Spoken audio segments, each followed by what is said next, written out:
ஏன்னா திருந்தவே மாட்டீங்களா, நீங்கள் திருந்தவே மாட்டீங்க. So welcome to money news guys. Live அப்டேட்டோட தான் வந்திருக்கேன். என்ன நடந்துச்சுன்னு பார்த்தீங்கன்னா, ஆல்ரெடி இந்த மேனேஜர் வர்சஸ் இந்த டாஸ்க் ஒர்க்கர்ஸ் டாஸ்க் வந்துட்டு 24/7 போயிட்டுருக்குன்னு உங்களுக்கு எல்லாருக்குமே தெரியும்.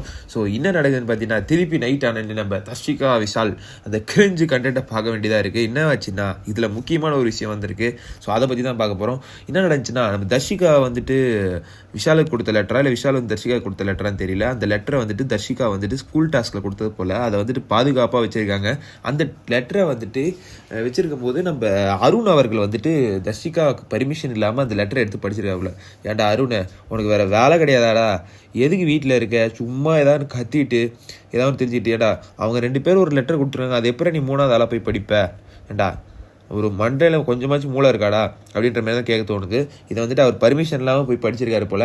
அது உடனே கேட்குறாரு, நீ தான் விஷால் கேட்குற, நீ தான் தடுத்துருக்கணும், படிக்கிறத விட்டு நீ தான் தடுத்துருக்கணும். என்ன உடனே தர்ஷிகா சொல்கிறாங்க, என்னால் ஸ்டாப் பண்ண முடியல, அது வந்து அவ்வளோ தப்பாகவும் ஒன்றுமே இல்லை, பட் அவன் எடுத்து படிக்க ஆரம்பிச்சிட்டான் அப்படின்ற மாதிரி சொல்லிட்டாங்க. ஏண்டா அருணுக்கு ஒன்று தான் கேட்கணும் மக்களே. அவருக்கு கேம் ஆட தெரியுதா, இல்லை வந்துட்டு அவர் ஒரு செட் ஆஃப் ரூல்ஸ் வச்சு ரூல்ஸ்ன்னு பேசுகிறாப்புல.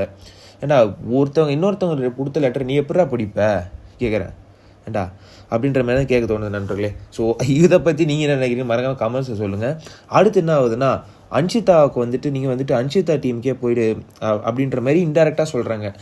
தர்ஷிகா வந்துட்டு அவன் ஃப்ரெண்ட்ஸ்லாம் அங்கே தானே இருக்காங்க, சத்யா அருண் எல்லாருமே அங்கே தானே இருக்காங்க, நீ வந்துட்டு அங்கே போய்டு நாளைக்கு ஸ்வாப்பில் அப்படின்னு சொல்லும்போது, இல்லை நீனும் வா அப்படின்ற மாதிரி. சரி நானும் வரேன், ஃபஸ்ட்டு நீ முன்னாடி போ, நான் அடுத்து பின்னாடி வரேன் அப்படின்ற மாதிரி விஷால் சொல்கிறப்பல.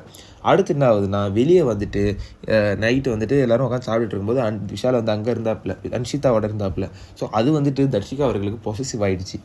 ஆனதுக்கப்புறம் விஷால் வந்து கேட்குறாப்புல, ஏன் நீங்கள் எனக்கு நீ வந்து எனக்கு ஊட்டி விடுவேன்னு நினச்சேன் அப்படின்ற மாதிரி சொல்கிறாப்புல. ஏண்டா விஷால், ஏண்டா கேம் ஆட வந்து எதுக்குடா வந்த? ஏண்டா இந்த விஷயத்துலாம் பண்ண ஊட்டி விட இது பண்ணுறது தான் வந்தியாடா? உனக்கு ஒரு ஃபேன்ஸ் வந்து உட்காந்து ஓட்டு போடுறாங்க பாரு, அவங்கள சொல்லணும் நண்பர்களே. என்னத்த சொல்லனே தெரில. நீங்கள் இவங்களை பற்றி என்ன நினைக்கிறீங்கன்னு சொல்லுங்கள். ஊட்டி விடணும்னு நினச்சாராம், இவங்க ஊட்டி விடலையா? இப்போ வந்துட்டு அன்ஷிதான்னு ஏண்டா அன்ஷிதாவா தர்ஷிகாவாடா? ரெண்டுத்துல ஏதாவது ஒன்று சொல்கிறா. ரெண்டுமே அன்ஷிதா பின்னாடியும் போகிறான், தர்ஷிகா பின்னாடியும் போகிறான். ஸோ அதுதான் நண்பர்களே, நீங்கள் என்ன நினைக்கிறீங்கன்னு மறக்காமல் சொல்லுங்கள். காலையிலேருந்து நம்ம அருண் அவர்கள் பிஹேவியர் நேற்று ஃபுல்லாக வந்து நைட் ஃபுல்லாக என்ன பண்ணார், அதெல்லாம் வந்துட்டு அருணோட பிஹேவியரை பற்றி நீங்கள் என்ன நினைக்கிறீங்கன்னு மறக்காமல் சொல்லுங்கள் நண்பர்களே. ரொம்ப மண்டை கிறுக்கு பிடிக்க வைக்கிறாங்க நண்பர்களே. நீங்கள் லைவில் பார்த்தவங்க எல்லாருமே சொல்லுவீங்க, எனக்கு ஒன்றுமே புரியல. இந்த தர்ஷிகா விஷால் கண்டென்ட் ஒரு பக்கம் இருக்குன்னா, இந்த அருண் ஒரு பக்கம் ஏன்டா இப்படி பண்ணுறீங்க அப்படின்ற மாதிரி தான் இருக்குது. ஸோ பார்க்குறவங்க எல்லாருமே லைக் பண்ணிக்கோங்க, சப்ஸ்கிரைப் பண்ணிக்கோங்க guys for more live updates. So நாளைக்கு என்ன நடக்க போகுதுன்றது அப்டேட்டோட உங்களுக்கு வீடியோ போஸ்ட் பண்ணுறேன். ஸோ மறக்காமல் சேனலை சப்ஸ்கிரைப் பண்ணிக்கோங்க. அடுத்த வீடியோவில் சந்திக்கலாம்.